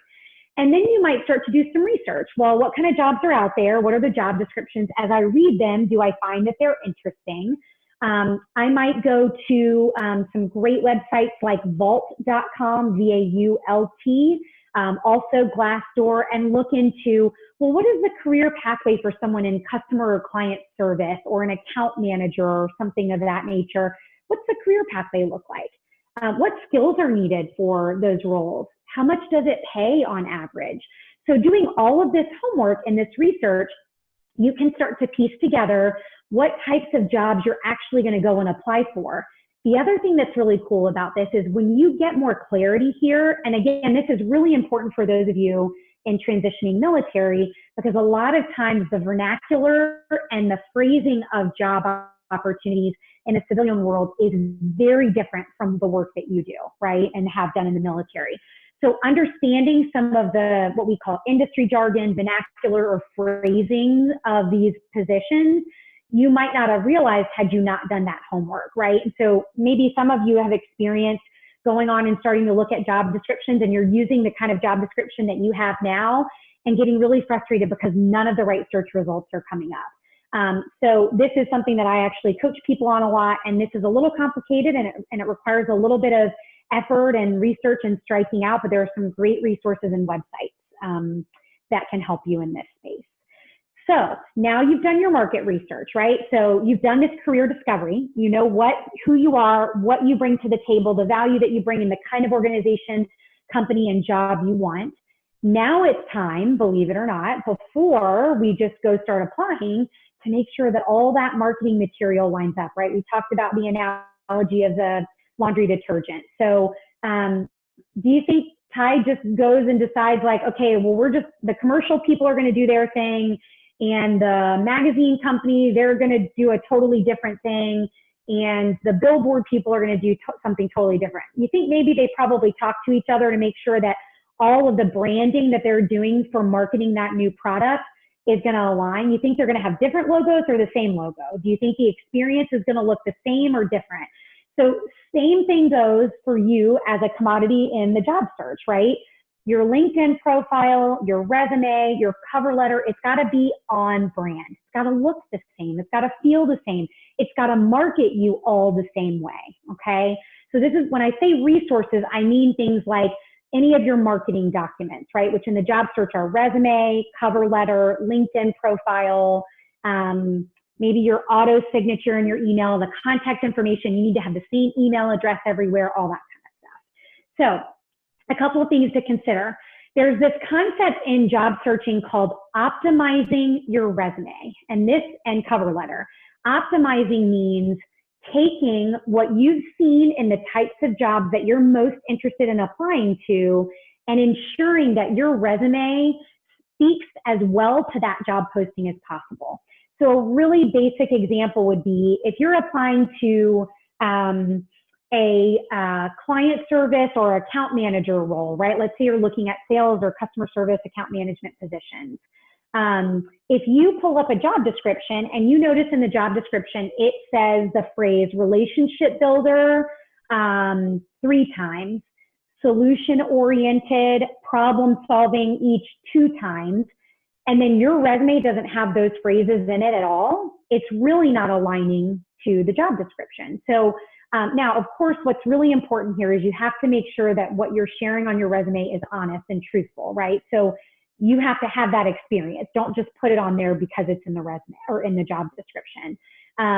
But if you do have that experience, but maybe you phrased it a different way, maybe you call clients customers on your resume, change the vernacular, right? Just go in and change the words from customer to client. There are lots of little things that you can do to highlight and elevate the experience that you think matches the job posting. The other reason that this is important is because companies have something called applicant tracking systems. They call them ATS systems for short. These are, for any of you that might be familiar, these are like client database systems for recruiters and HR managers. This is where all of the candidates that apply to the postings that the jobs are on the website of the company, it's the database. It's basically the central repository for all the candidate information, resume, your contact information, it all lives. Also, what interviews you've had with which departments, etc. One of the things that many applicant tracking systems have today is an algorithm that actually pulls the resumes to the top of the pile of those that are electronically in their system that most closely align to the job description. So if your resume doesn't have any of the same keywords or phrases that the job description has, and you're applying cold online to that job, the likelihood that that recruiter, if a lot of people are applying, hundreds or thousands of people are applying to the job, there's a chance that your recruiter may never even see your resume because it isn't optimized. So there's a lot more we could talk about there, but in the essence of time, I just want to keep moving and share optimization is key. And there's a lot of great resources out there, or I can be a resource for you too. Consistency. You've probably heard this, some of you in the past, but in formatting and every element of how a resume looks and feels and is drafted needs to be consistent. So you guys are used to standard operating procedures in your careers in the military. This is kind of like the SOP for a resume. It's got to be consistent. However you label one section, make sure that that section looks the same in subsequent sections. If your dates are on the right-hand side of the page, make sure your dates are listed like that everywhere throughout the document. The font style, the text size, section headers, everything needs to be consistent. Remember, again, if we're thinking about this marketing document, we have to be speaking the language that is easiest for these high maintenance recruiters and employers to see. I'm speaking as one, right? So if I'm looking at 100 resumes, I need to be able to read and consistently and very easily find the information that I'm looking for between education, work experience, and skills. And then results. So being results focused or results oriented in your resume. This is one of the trickier parts in writing a resume, and where I actually find a lot of candidates and clients that I work with need help. How did you add value to the company in those different descriptions of your experience? So this is usually personified in bullet points under the different job experiences you have had, and it might sound something like this. worked to create a new database to measure, volume of supplies delivered to combat zones, resulted in being able to add, 2 tons more equipment when we found inefficiency or errors, right? So like, I'm showing that I'm in, helping to provide resources and materials out in drop zones where we need to make the best use of every single inch of the plane that we have. And because of the database system that I created, we were able to put more resources and stuff on the plane and get it into the hands of soldiers faster, right? That's just one totally off the cuff example. Not everything is always quantitative in value. Sometimes it's qualitative and efficiencies and processes and things like that, okay? So that's aligning your documents. And again, just to go back really quickly, I know this is mostly around resume, but the same is important when you think about your cover letter aligning, your LinkedIn profile. All of it should really look and feel similar to the resume. But I think the resume is like the one thing, if you don't go to market with anything else really well prepared, it's got to be the resume first, because that's how you're typically going to apply. And then develop your game plan, right? So set your strategy. Think about how you'll apply. Which resources will you use? Do some homework on the job boards that you're looking at. Not all job boards are created equal. Right now, I would tell you, very bottom line, the 2 job boards that I see most employers using and most candidates flocking to are Indeed.com and LinkedIn.com, closely followed by Glassdoor.com. It tends to be sometimes a little bit more entry level, but there's definitely a lot happening in the Glassdoor.com space. Certain roles on Monster.com and Career Builder have morphed into more manufacturing and a little bit more process-oriented type roles. So if you're looking in those marketplaces, those can be good resources as well.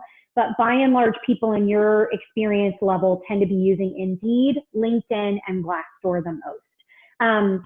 Also, you heard it earlier when we were talking about networking. Consider leveraging your networks, right? Everything has to be about a job board. Who can you contact that might work in an industry who you served tour of duty with, who works for a company that you're really interested in? Reach out to them, right? You should have your hands in a lot of different pots for that. Identify your preferences. So this is more of a good to know for you, but just anticipate that it will come up. What locations are you open to? You will get employers that will ask, are you willing to relocate, and where are you willing to relocate to? Are you willing to relocate if they don't pay for relocation services? Can you afford to do that or not, right? What's your time frame? Obviously, some of you are still in the process of transition. Some of you are closer than others to transitioning. So what does your time frame look like? And knowing how to be able to communicate that with an employer. Set goals for your job search, right? What will success look like to you? A lot of times I get clients who are very focused on the idea that success looks like how many responses I get back from an employer. And if I've submitted 5 applications all week and I don't hear back from anyone, I haven't succeeded.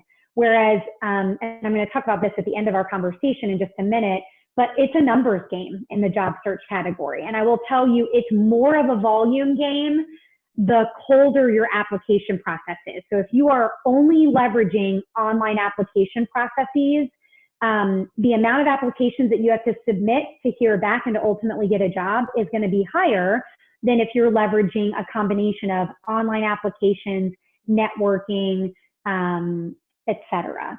So think about setting up success measures like, I'm going to apply to 5 jobs today, or I'm going to send networking emails to 5 of my former service buddies and try to see where they are and if there are companies that they work for that might be a good fit for me.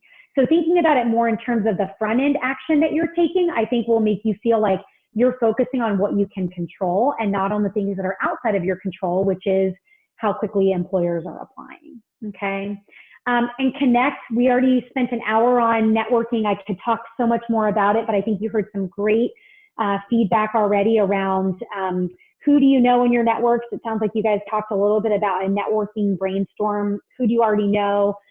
current, former military colleagues, who do you know in your family or your friends in the area that you're looking to find opportunities. This concept of informational interviews, I don't know if any of you have heard of this before.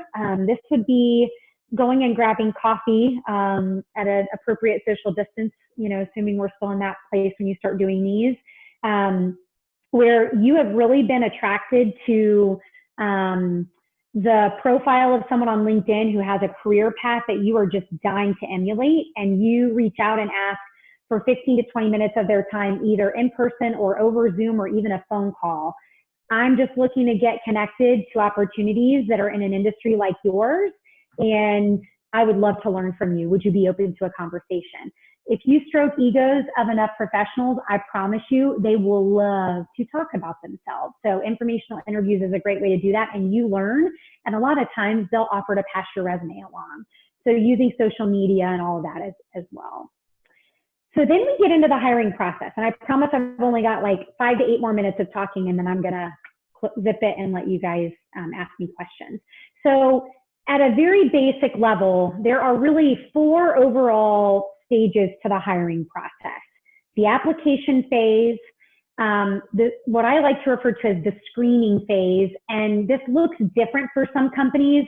A lot of times people will say, well, isn't screening and interviewing kind of the same thing? It can be.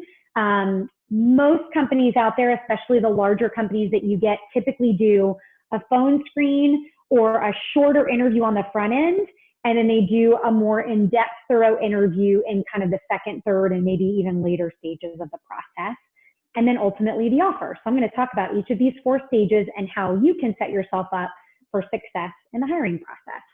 I'm going to take a quick sip of water just to make sure I don't run out of gas. All right. Everybody hanging with me, hopefully? Okay, so the first step of the process is the application process. And really the name of the game here is what's out there. Let's figure out what can we, what's out there, what available opportunities are there. We've already done our discovery research and homework, and so we know what we're looking for, but we've got to start to apply, right? And this is the bit of the numbers game piece. We talked a little bit about job boards already, so I won't hover over that one too much more, but there are a lot out there. What's important to remember is what's popular now may not be popular moving forward. This landscape of job boards, not only for candidates applying, but also for employers, it seems like every 3 to 6 months, there's a new strategy and a pivot to using different job boards. So you can, Google is your friend in these moments. If you start to notice that you're not seeing the types of jobs that you're looking for, Google where jobs exist. Google Jobs is another one that's up and coming as well, where you can literally just Google, in the Google phrase, there's a new job board in Google Jobs, which is gaining some really fast traction also.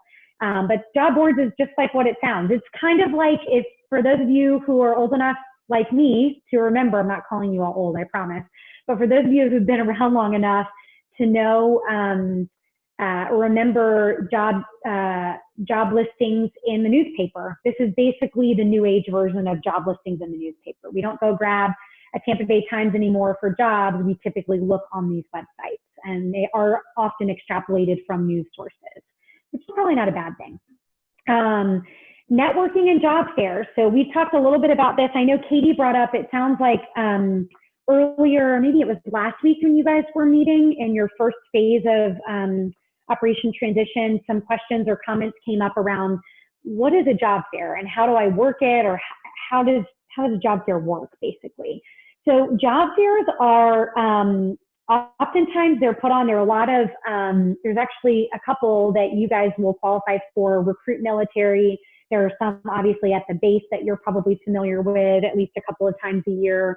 The idea behind a job fair is to get a lot of people with sort of the same goal in the room together, right? You've got employers looking to fill jobs, and you've got job seekers looking to take jobs. And so it's kind of like an in-person version of a job board, right? It's just taking people and connecting them for opportunities.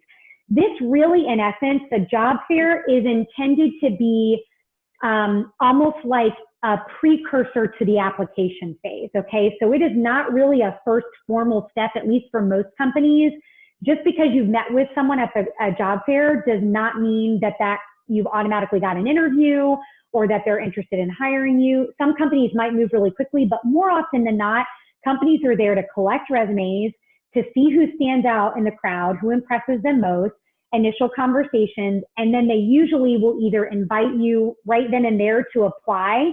They might hand you a piece of marketing material and say, here's our website, apply to this job. They may say, I'm going to call you for an interview tomorrow, or they may say, I'm going to take your resume to the hiring manager, and they'll reach out if they're interested. But usually it's an introductory phase to kind of putting a face on both sides of the table to, hey, I'm the job posting and I'm the person interested in applying. Do you think that I could be a fit? So it really is, in essence, a networking event, okay? No guarantees usually out of a job fair. I said this before, but variety is key, right? I always tell people, have your hands in a lot of different cookie jars. I really want you to not only use the job board, don't only use job fairs, don't only use your networks. You've got to be nimble and you've got to have some variety, and you've got to be marketing yourself everywhere. Going back to that detergent Tide example, billboards and print ads and commercials, right? We got to get in front of people a lot of different ways. And so the job search is no different. So having a lot of variety in how you're applying is helpful. And then again, we talked about this already at length, but go to market and go to your own market. If you apply through your connections, this oftentimes feels and looks different. And a lot of times it can feel much less formal. What I mean by that is, if you know someone that works in a company, there's a job posting out there that you're interested in. And here's one of my very basic pieces of feedback that if you take maybe nothing else away from today, I would say is really important. Before you go to apply to a job online, one of the best things that you can do is vet out and ensure that there's no one that you know at the company that can introduce you before you apply online. It just takes a minute. You might know from personal experience. The other resource that can really help you here is LinkedIn, okay? LinkedIn, if you are really well connected to people in your own personal networks, you'll be able to see if you know someone who works for the company. And honestly, still really helpful would be know someone who knows someone. So that ever famous second degree connection, right? Maybe Susie Q is your best friend and you know Susie, and Susie doesn't work for the company, but someone that has been her neighbor for 20 years does, and they're always telling Susie, if you've got any resumes for me, I would take a look at them yesterday. And so going to your own market to get resources and connect there, the reason it's important, and I really try to advise people to go to your own market and ask them to forward your resume along before you apply online, is sometimes the way that you are categorized in the job search or in the application process matters to the company. There are a lot of companies that have referral programs, and there are a lot of companies that have policies in place that say anyone that's a referral of the company gets an automatic phone call as a courtesy for whoever's referred them. Whereas if you just applied online, the recruiter is not maybe required, or it's not a policy that they necessarily call you. So going to your own market and accessing resources there, I think, is really important. So next step, right? So we've gone from the application process. We applied, we submitted our resume online, or we submitted at the job fair, or a friend of ours forwarded it along to the hiring manager, and then we get a phone call or an email. We'd like to speak with you further. Feels so hopeful, right? The goal of the screening process for employers is really to develop a short list. And so your goal is to make the short list. Screening interviews, what you'll notice in terms of the process, I would say probably 8 times out of 10, they're phone. It's a lot easier than having you drive in and have the employer drive in, especially in the COVID environment. I would expect at least phoning, a phone screen, if not over Zoom. And usually these conversations are 15 to 30 minutes long. Very rarely are screens an hour. Again, depends on the company. It's highly dependent on the culture and the environment and the company's process. But by and large, you can expect that screening interviews are really just that. They're screening to vet out the people that just really don't fit. I think that the screening interview is exciting for job seekers because there's so much that you can do behind the scenes to make yourself look attractive. And the employer can't see what's going on behind the scenes, assuming you're not on video, right? So if you want to have more energy in the phone call, can stand up and be pacing while you're talking. You could answer 10 of the most common interview questions, like tell me about yourself and why should we hire you and what are your compensation requirements and things like that. You could actually have answers up on a Word document, and if they ask you those questions, you could already have a typed out answer and they never know, right? So being super prepared for a screen, you have the ability to do that. Doesn't mean you can't still be thrown for a loop or have to think on your feet, but usually the process is a lot more kind of cut and dry. They're really just looking to see, who are you? What's your background and experience? Why are you interested in this job? And to tell you a little bit about the company and the position. So they're looking to make sure that the basic parameters that need to line up for the job are there and that you fit those basic parameters. And then they just want to make sure, in some respects, I tell people sometimes it's just about putting like 2 sentences together, right? Kind of those basics. So I already talked a little bit about how to prepare. Think about whatever you can do to make yourself come across as more professional and engaged over the phone. It is tough to sound energetic and enthusiastic over the phone. And I will tell you, if you feel like you're faking it, you probably are, and that will not come across as authentic. So just be yourself, right? Obviously, you guys can tell I'm pretty enthusiastic and high energy naturally, so I'm sure that does come across on the phone. If that's not you, sit up a little taller, lean forward, don't have any distractions around you. But if you're a little bit lower toned in your voice, that's okay too, right? You've got to be yourself.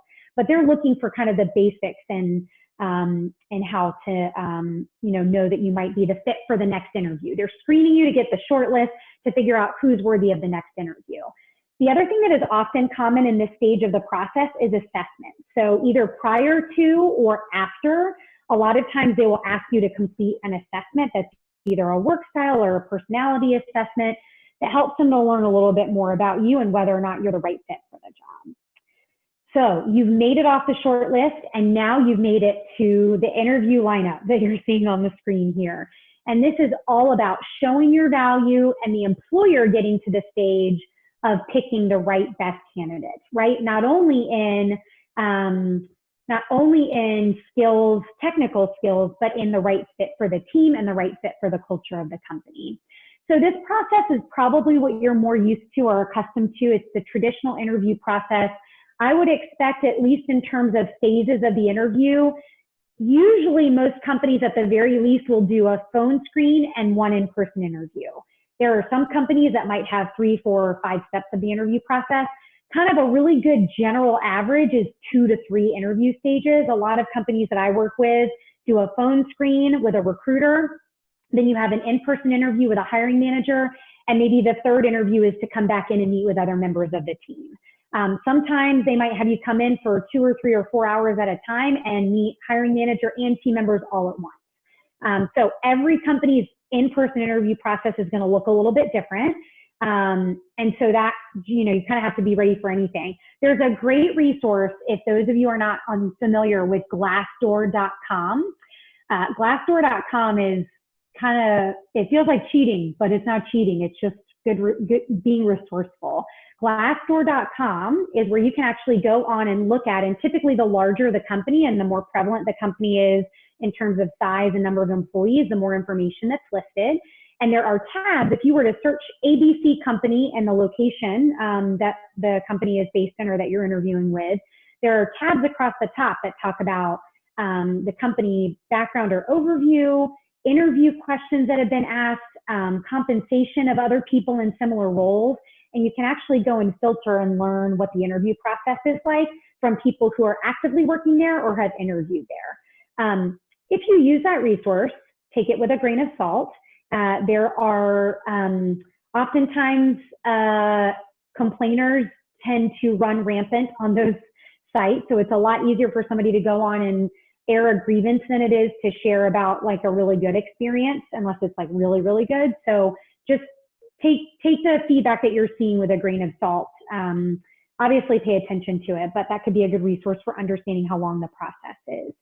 How to prepare. A lot of this is going to connect back to your resume, aligning with the job description. One of the things I tell people to do that I think a lot of people don't naturally think about is keep the job description. So this is another really basic tip that I think will save you a lot of heartache in the future in your job search. If you find job descriptions that you then apply to the company or the posting, save the job description, and don't just save the link, save it as a PDF, because a lot of times the links will disappear. And the reason I tell you that is the job description is like this secret access, kind of all access backstage pass to the ideal candidate that the company is looking to hire. So why do we look at it only when we apply, right? They're basically telling you how to sell yourself for the job. They're giving you the insider information. So go back and look at the job description, review what it is they say are the essential skills, so that then in the in-person or even in the screening interview, when they say, why do you think you're a good fit for the job? You're answering honestly, but you can tailor it to the skills that they're saying that they're looking for based on the job description. So don't just throw the job description to the side after you've applied. There's a lot of value in leveraging it. And then you guys know the basics, and we've already been over some of this. Dress to impress, be on time. A lot of the stuff I feel like I don't have to tell military professionals, because that's just a part of your DNA in being in the military, which is one of many reasons why employers are excited to hire you. Always send a follow-up, whether it's a follow-up email thank you to the people that you've interviewed with, or handwritten note. Really either will do. I get a lot of questions often, which one's better? I think it's more just the courtesy of that. There are a lot of clients that I work with, and it's a little of an old school approach, but I just want you to know that it still happens. There are some employers who will not totally make a hiring decision on whether someone is sent a thank you note, but it really clouds their ability to select someone if they haven't sent a thank you. So it's one of those things that can't hurt, it can only help. So then we've gotten the offer, right? It's official. They've called you and extended the offer. Maybe they've sent you an email. So again, process, as we've been talking through these last 4 slides, the process depends on the company. I would tell you, by and large, most often companies will at least do a verbal congratulations, we're extending you the offer. More and more, I'm seeing best practices, and this is what I advise my corporate clients to do, is make a phone call so that it feels personal and exciting to the candidate that you've chosen them. But a lot of companies will opt not to discuss details of the offer over the phone. They will instead say something to the effect of, I've got an offer letter with all the details on start date, compensation, benefits, etc. that's coming to you later this afternoon. Be on the lookout for it. And then if we need to schedule time to follow up over the phone to discuss any of the details, I'm happy to do so. There are occasions, that is what I would say if I'm working with an employer, that's the best practice. It allows you to digest the offer. It allows them time to let you see it and think on it before you make a decision. Limited time to think on it, but some. And Katie, I know I've only got a couple of minutes left, so I promise I'm almost done. I know I said I wasn't going to talk to you guys but for 45 minutes, and here we are at like 50 minutes, 53, 50, whatever it is. Anyway, so there are some companies that do make the decision to call and offer and give you all the details on the phone. And sometimes they ask for a decision right then and there. It is not my advice as a best practice for employers to do it, but there are a lot of companies that do, and some of them have reasons for why. You are not required, legally or otherwise, to make a decision right then and there. And I think a lot of times people will feel pressured. A lot of times that's referred to as an exploding offer. Exploding offer is really when it's like, here's the offer, you either take it now or we're moving to the next candidate. And usually that's when a company needs to fill a role really quickly. But you are not required to accept the offer. A really good standard response, if you ever find yourself in a situation where someone is making an offer and they say, so what do you say? Are you ready to join us? Even though their intentions may be really great and pure, you're just not ready. You want to talk it over with a spouse, with a family member. You want to just take 5 minutes to hang the phone up and do a happy dance before you call them right back, whatever it is. Or maybe it's not what you were hoping for and you need to get your ducks in a row to know how to go back and counteroffer or renegotiate. It is perfectly acceptable to say, I am so excited about the opportunity to join your firm or your company. I am so appreciative. Thank you so much for the offer. I would love the opportunity to take X number of hours or time. So, the next 24 hours or overnight or over the weekend to review all of the details and discuss it with my family before giving you my final answer. How would that work for you? They might come back and give you some recommendations for how much time they can really take. But I think that's perfectly appropriate. Okay, so that's in terms of how to prepare. The other thing on negotiating is, another question I think that came up that Katie mentioned last week in your get together is maybe not realizing that a lot of companies do expect or have to be prepared to know that you might renegotiate the compensation. And I would say there are lots of things to negotiate. Compensation is usually the one that is negotiated most. If the employer is being smart, they are offering you at a value that they have some wiggle room and negotiation room. Sometimes they will offer you at the top of the range and they will tell you, unfortunately, we can't negotiate. This is our budget. This is what we're able to pay you. So a lot of times the negotiation by an employer is not a ploy to play hardball. They may just only have so much in the budget. And hiring managers, especially for much larger companies, they're given a budget for how much their staff, can cost across the entire department, and your role may only be able to be allocated so many dollars to the budget. But you are never putting yourself in jeopardy to ask for the opportunity. The worst you can say is no. If there is ever a company out there who tells you that they're going to do what they call reneging an offer, which is pulling the offer from you, that is probably not a company you want to work for, okay, just by you asking the question.